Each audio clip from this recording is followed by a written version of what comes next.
Hello, this is Plaidman, and today we're going to talk about the great Josh Brolin and his life, his movie, his visuals of him under the truck. We are going to talk about Josh Brolin's book that he wrote and then did the audio for, called Under the Truck. But we're not talking about all the other funny business. So I found out about this because I was listening to Joe Rogan's podcast. I promise you I don't listen to all of them. And I wish more actors went on Joe Rogan, because in a way, going on Joe Rogan sifts through a lot of the garbaggio that the average person has and the lack of authenticity that they might have. So I appreciate that. I wish more actors did that. But, whatever. We can't have everything. It's fine. For those of you who don't know who Josh Brolin is, you've probably seen him in Avengers movies. He plays Thanos. Like, after the first introduction of Thanos, every time Thanos has lines, basically, it's played by Josh Brolin. So he does that. He is also in No Country for Old Men. For those of you who are my age, like creeping up on their 40s, you might have seen him in Goonies. He was in that as the punk older brother guy. And frankly, he's done a lot of things. Like, also in more recent times, he was in Dune 1 part 1 and part 2 as Gurney Halleck. So he's got a storied career with a lot of different stuff and a wide range of things. And I've always when I've seen him, I've always liked him. He's also in Sicario 1. I can't remember if he's in Sicario 2. Yeah, he's in Sicario 2. Sicario the second, as opposed to Sicario 2, would you be like, are you talking about, you already said Sicario. Is it 1 or 2? Is it both? I don't know. I don't understand what you're saying. There. And I'm wearing this bandana partially because I needed something a little different, because I made 3 videos back to back. But also, I felt like it was relevant because his character in Goonies has this at some point. I don't know. For some reason, I can see him with a bandana. And you want to know where your hairline's going, you put on a bandana and you're like, oh, there you go. There's the indicator. Good times.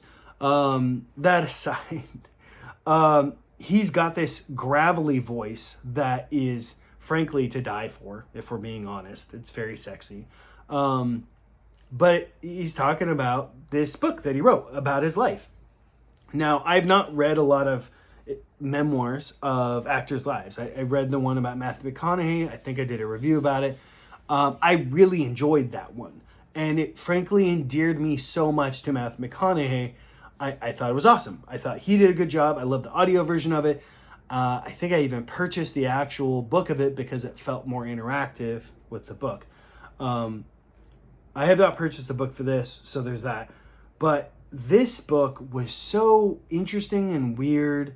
And in a way, it made me feel like that's who Josh Brolin is like he's communicating in his own way through journals that he took on and off for years and years and years, and kind of like pouring into this broken apart tangle of a mess of his life, almost as if you broke your mom's favorite porcelain thing, and then the pieces are on the floor and you pick one up at a time, and that's part of a life, and you pick up another and they're kind of disconnected at different junctures and you're putting them together in a weird way.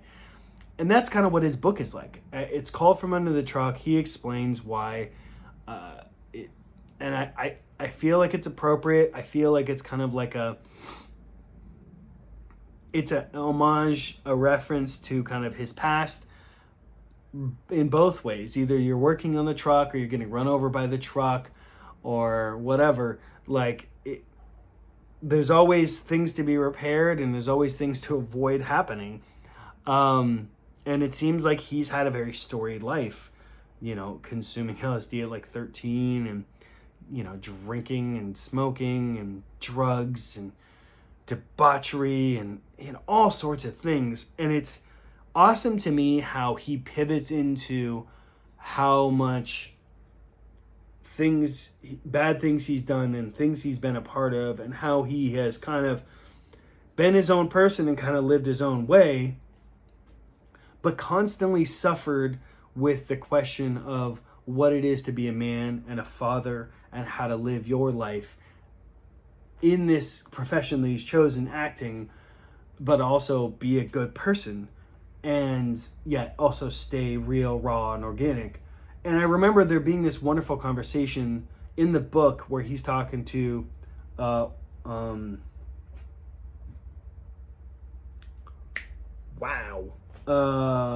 guy who did W, the movie W, and I'm blanking on the director's name because I failed.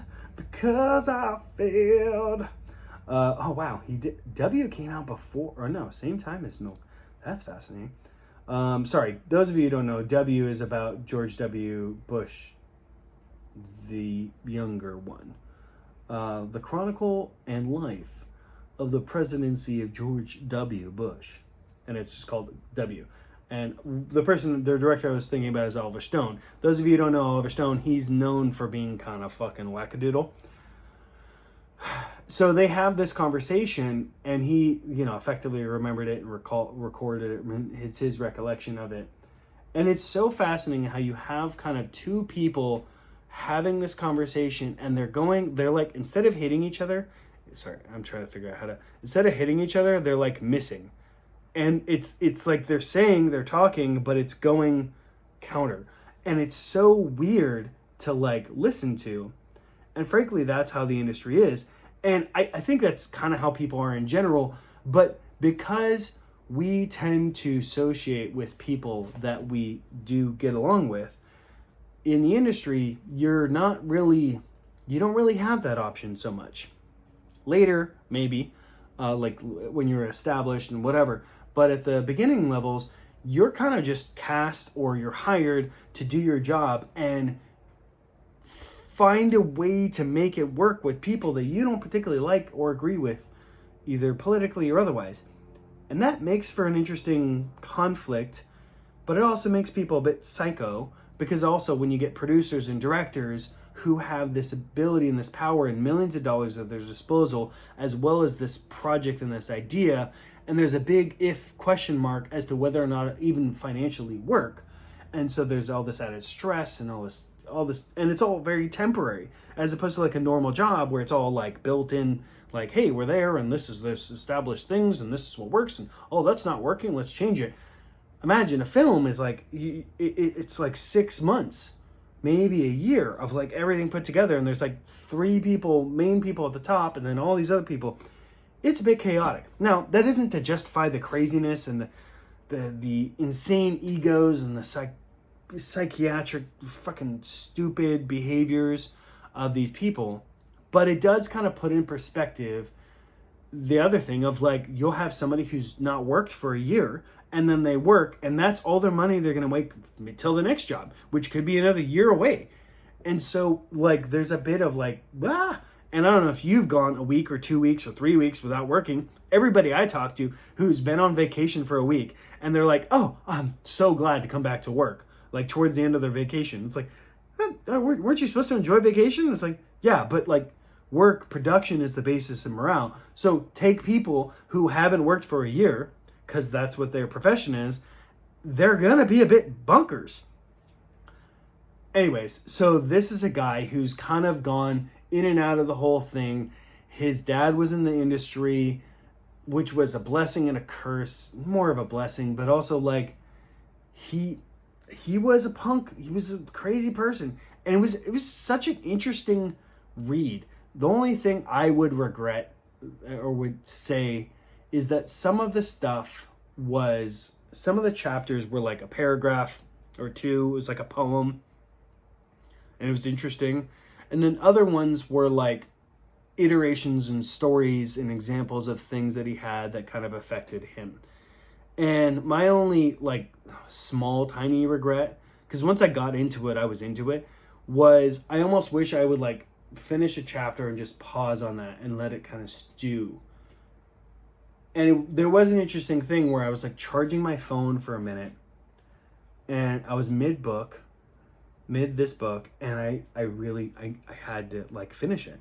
So I'm like doing this work, and I felt this like manicness kind of come across from the book, and how he was, and in a weird way it was like reverse, because he seems so kind of cool, calm, and composed, and a guy who's like away from his phone and not really plugged in. And here I am jonesing to be plugged in to finish this book about being unplugged. There's some sort of symmetry and interesting weirdness behind it. So I would highly suggest it. I listened to it on the Libby app. I thought it was awesome. I thought he did a very good job. He's an actor that I, as a fellow actor, aspire to be like. I think he's made some very interesting choices. I haven't seen all of his work, but those that I have, I think he brings a lot to the character and to the film. So that's what I suggest. Josh Brolin's From Under the Truck. Check it out. And I would suggest the audio version because it was really good. I haven't read the other one, but the audio was really good. All right. Love you all. Plattman out. Bye-bye.